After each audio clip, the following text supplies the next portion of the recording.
postnatal de emergencia sigue siendo una preocupación de miles de familias que se ven imposibilitadas en que la mamá o el papá vuelva a su trabajo por el cuidado del menor. El Senado rechazó la admisibilidad del proyecto, se conforma una comisión mixta para analizar esta iniciativa y mientras tanto el gobierno tampoco habla de patrocinar algo al respecto. Vamos a conversar de este tema con quien ha impulsado el postnatal de emergencia, la diputada Loreto Carvajal. Muchas gracias, diputada, por recibirnos. Sabemos que está ahí en el Congreso en Valparaíso. Muchas gracias a ti, Gabriela, por esta entrevista y por poder desde acá, desde la sede justamente del Congreso, en vivo y en persona, estamos aledaños a la sala, obviamente al pendiente de lo que es la discusión también de otros proyectos, pero por supuesto encantada de dar a conocer lo que está pasando, con una vulneración nuevamente de los derechos de las mujeres que nos pone, como siempre, en un plano de desigualdad, pero sobre todo en esta pandemia recobra mucha más importancia y urgencia, por cierto. Sí, diputada, lo que llama la atención es que desde el gobierno se diga que la iniciativa es inconstitucional, se cuestiona también su admisibilidad, pero no se le da una respuesta a las mujeres, bueno, los papás también, que se ven aproblemados porque tienen que volver a trabajar en medio de la pandemia. ¿Por qué cree usted que no hay una respuesta aún por parte del gobierno frente a esta materia? Mira, para nosotros ha sido sumamente sorpresivo justamente la inoperancia respecto a la respuesta, pero la falta también, diríamos, de eco que pueden tener estos derechos que son tan esenciales, aún con una propuesta que viene de un proyecto de ley que se inició en la Cámara de Diputados con el apoyo también de diputados del oficialismo, digámoslo, o sea, hay diputados como el diputado Gonzalo Fuenzalía, la diputada Marcela Sabat y otras que han estado detrás de este proyecto. Llama, al igual que a ti, poderosamente la atención que no haya un respaldo para más de 23.000 mujeres que hoy día esperan una respuesta. Estamos en una situación de crisis sanitaria que provoca muchas consecuencias, sin duda que en la protección de la familia, en el resguardo de los menores y de las mujeres que han dado a luz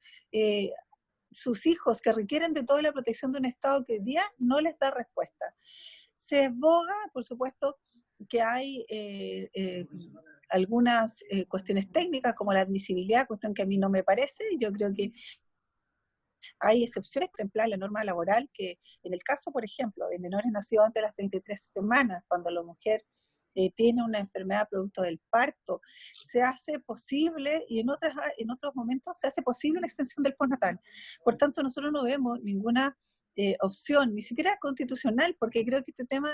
en periodo y en tiempo de crisis sanitaria o de catástrofe como el que estamos hoy día viviendo, obviamente que se requieren soluciones excepcionales. Insisto, nos parece absolutamente sorprendente que no haya habido respuesta ni del Ministerio de la Mujer, ni obviamente del Ministerio del Trabajo, que deben ser obviamente garantes los derechos de las mujeres a todo evento, pero el silencio y más que aún el entorpecimiento, por así decirlo, desde el Ejecutivo en esta materia es sumamente sorprendente. Nos parece Diputada, insólito que además hayan habido senadores de nuestra coalición política que se hayan opuesto a declarar admisible este proyecto. Yo creo que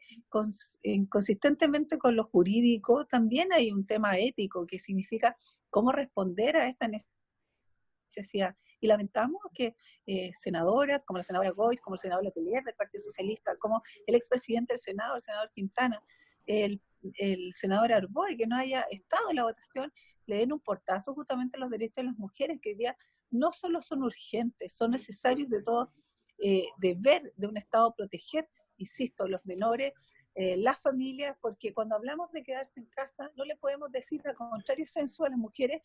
que se les completa el postnatal en esta pandemia, que estén obligadas a ir a trabajar cuando no hay un entorno, cuando no hay las condiciones para dejar a los niños en una sala cuna porque no están operativas, o porque la red de protección familiar, ya sea los abuelos, ya sea algún familiar cercano, no está disponible porque todos están obviamente previniendo los contagios. Entonces, ¿cuál es la respuesta del Estado hoy día? Una cuestión técnica, constitucional, que puede tener asidero, pero que a propósito también los pudimos haber discutido en el Tribunal Constitucional, que es la instancia obviamente que corresponde.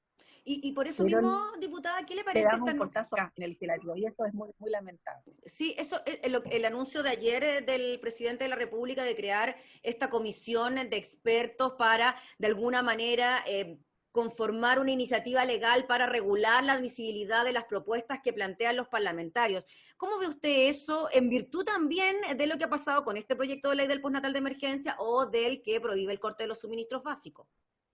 Mira, a mi juicio y a juicio de muchos también, el gobierno ha excedido en esta combinación que hay de control de legalidad, pero además de constitucionalidad de los proyectos de ley. Yo creo que ha usado esa herramienta bastantes veces para entorpecer un proyecto, para retardar su ejecución. Lo vimos, por ejemplo, en el tema del aborto en 3 causales o la interrupción del embarazo por estas causas excepcionalísimas, en donde hubo también ahí un retardo y en tantas otras. Por tanto, lo que menciona el presidente ayer, obviamente que viene ya a,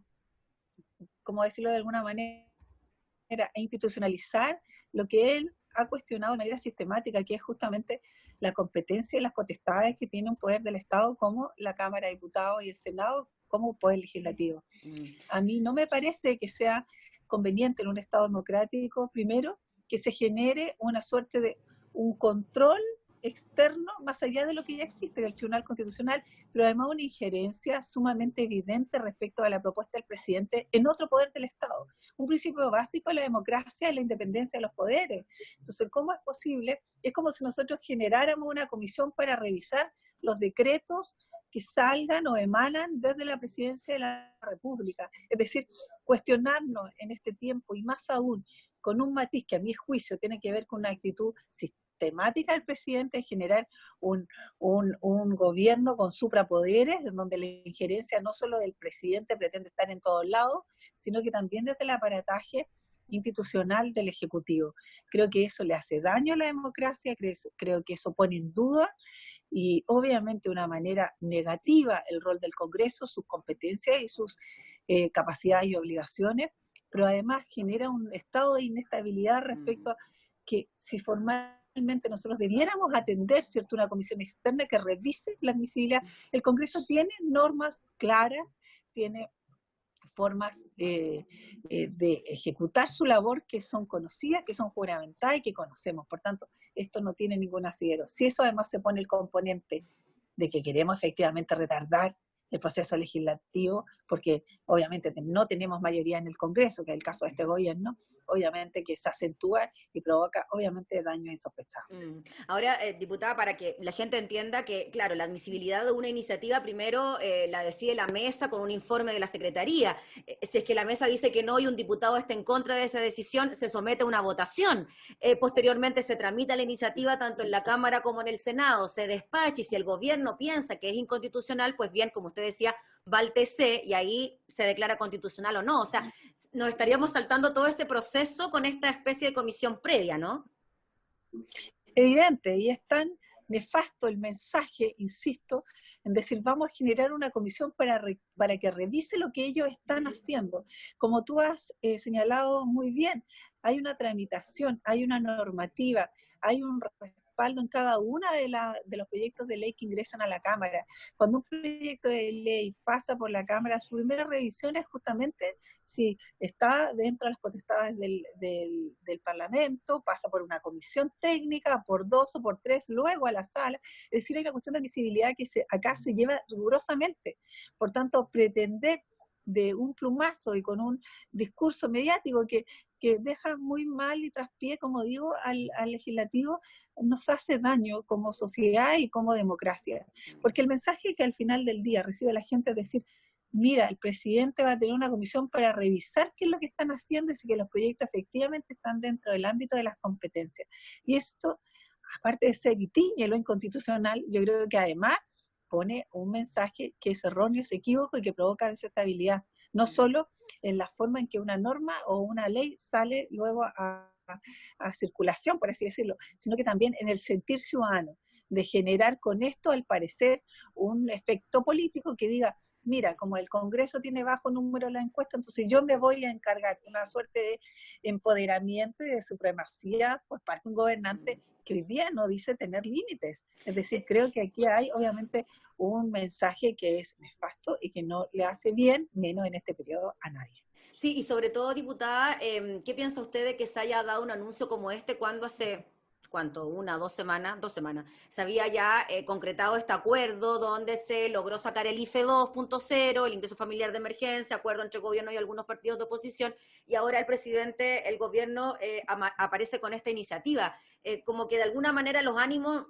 se enrarecen, ¿no? Con un tema así. Mira, sin duda, o sea, cuando vuelvo a reiterar el mensaje que queda, es decir,